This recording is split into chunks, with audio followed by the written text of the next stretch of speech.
Grivante Press presents The Z Brothers, Zombie Exterminators, Curse of the Zombie Omelet. Read for you by Ian McEuen.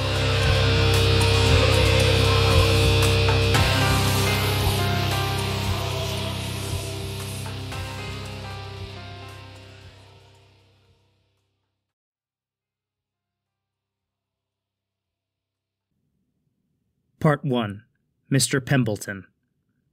I'm sorry, sir. It doesn't appear to be a rodent problem. What do you mean, not rodents? All that scratching and scurrying all night long? What kind of bugs can be making that kind of racket? The man from the pest control company looked down and rubbed his name tag, Bert, with his right hand. Sir, do you know if this area may have once been home to a graveyard? Mr. Pembleton's brow furrowed. What kind of question was this? Well, yeah, this whole area was once Pacatini tribal lands. My neighbor Shirley told me there are small family plots buried all over. Just last week, the Hambrooks over on Lancaster dug up a pile of bones and some kind of amulet thingy. They threw it out all in the trash. Bones in their backyard. Can you believe it? Mr. Pembleton stopped there, a sparkle of realization dawning. Wait. Are you trying to tell me there are bones down there and a dog or some feral cat got in them? Bert's eyes widened at that. No, sir. From the way the earth is disturbed and the scratch marks on the floor joists and foundation, I would say you have a zombie infestation. Mr. Pembleton blinked twice, rubbed his gray and black whiskered jaw, and adjusted his false teeth, then asked, How much is that going to cost? I don't know, sir. We don't handle zombies. We only make living things dead, not, dead things dead. Who does then? Bert, sweating a little from his brow, broke his stance and started checking his pockets. We, technically aren't supposed to recommend anyone, but, they're these brothers. They have a little side business, and I've got their card here somewhere. With the apocalypse coming, there's been more and more of a need for their services. He was now flipping through his wallet, his pockets having revealed nothing but lint and old cough drop wrappers. He ate them constantly to keep the smell of the poisons he used from making his nose itch. Which apocalypse is that? Was it that Nostradamus fella again? He predicted Hitler and the abomination of our country, or... Wait, I saw one on TV the other day that said George Clooney was the Antichrist, and if he sees his reflection in the mirror at the Vatican... Ah! Bert pulled a tattered business card from his wallet and thrust it at Mr. Pembleton, interrupting his rant. Here you go. Z Brothers, Zombie Exterminators. Jonah and Judas, Owner-Operators. 888-867-5309. Ask for Jenny. We keep the dead, dead. Bert made his way to the door. Mr. Pembleton looked up from the card. Are these guys any good? Bert's hand was on the front doorknob. Well, I don't know, sir. No one I've given their card to has ever called to tell me. I just know they're a bit different. He twisted the knob and swung the door open. Mr. Pembleton opened his mouth to speak. Best of luck, Mr. P. No charge for the inspection. Have a pest-free day. Slam. Bert scurried down the drive, popping a cough drop into his mouth and breathing in the sweet menthol. Never hearing, but knowing exactly what Mr. Pembleton had wanted to ask. What do you mean, different? Inside, Mr. Pembleton's eyes drifted back to the card. He shambled off to find his phone, muttering under his breath, Different, huh? This better not cost too much. Part 2. The Z Brothers. Ring. Z Brothers, a male voice answered. How can we help you? Yes. Is Jenny available? Laughter erupted from the other end, so loud that even though Mr. Pembleton's hearing wasn't the best, he had to hold the phone away from his ear until it died down. This is Judas, owner. How... Ow! There was a clambering and clamoring on the other end for a moment. Then a different voice came back on the phone. This is Jonah, owner of Z Brothers, Zombie Exterminators. How can I help you? My name is Larry Pembleton. I live at 547 Westerly Drive. The pest control man just left and he gave me your card. He thinks I might have a zombie infestation. Mm-hmm, the voice on the other end answered. Just a minute, Mr. Pembleton. For a moment, all Mr. Pembleton could hear were muffled voices, as it sounded like someone had placed their hand over the receiver.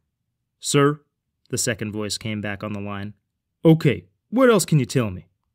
Well, Bert asked if the house was built over any kind of cemetery. And is it? Well, yes it is.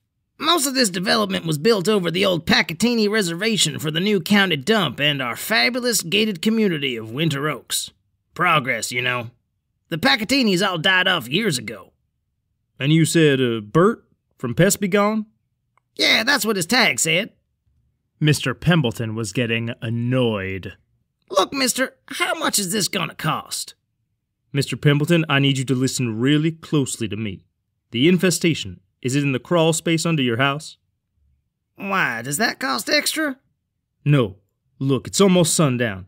I need you to go and make sure that Bert closed and locked the cover to your crawl space. All right, Mr. Pembleton grumbled as he got up out of his chair. But seriously, how much is this going to cost me? He shuffled down the hall to the closet. Behind the closed door, the hatch to the crawl space was indeed open. A skeletal hand of bone and decayed flesh fumbled around, looking for leverage to lift itself. We'll talk price in a minute, Mr. Pembleton. Let's just make sure that thing is locked up tight for now. These native zombie types generally only rise after sundown, and they're usually searching for or upset about something. Can you tell me if you've been doing any yard work lately and maybe disturbed some bones? Mr. Pembleton came to a stop just outside the closet door. Now listen here, mister. I don't know what kind of negotiation tactics you're playing at, but all these games ain't gonna make me do anything more till you give me a price. And I ain't done no landscaping. It was the Hambrooks over on Lancaster. If they were the ones that caused this, then they the ones that need to be paying for it. I don't care if he's the president of the Homeowners Association and whatnot. Mr. Pembleton was full-on shouting now. His hand rested on the knob and he pulled the door open.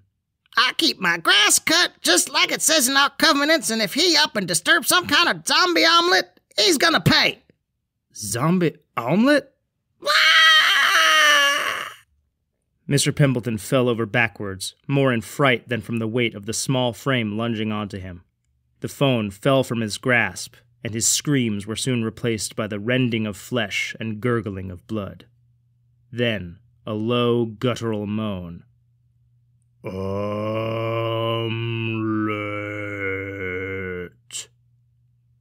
Jonah set the phone down. His brother raised his eyebrows as he watched him. Well, we got a customer or not? Jonah sighed, his lips flapping as he did so. No, I'm pretty sure he just died. What? I knew you should have let me talk to him. Judas's head bounced with each word, spit flying. Jonah glared at his brother. Bert left the crawl space open when he left. Bert from Pest Be Gone? Yeah, that Bert. Well, shit. What are we gonna do now, Jonah? Jonah shook his head. Load up, Sasha. We're gonna have to go clean this up before it gets out of hand. Judas stood, grabbing a shotgun from the couch cushion next to him. Wait a minute. What was that about a zombie omelet? Did that guy have some sort of weird cannibal fetish? Jonah shrugged. I have no idea, but don't forget to feed Fido before we go. Thank you for listening to this audio preview of The Z Brothers, Zombie Exterminators, Curse of the Zombie Omelet. If you'd like to hear the rest of the story, please go and download it now from your audiobook reseller. Music for this audiobook provided by the band Frostbite from their album Everything I Crave.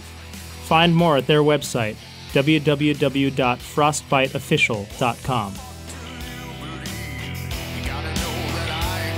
If you enjoyed this story and would like more of the Z Brothers and JJ, visit our website at www.thezbrothers.com. This book was read to you by voice actor and operatic tenor Ian McEuen. For more information about Ian, visit www.ian-mceuen.com.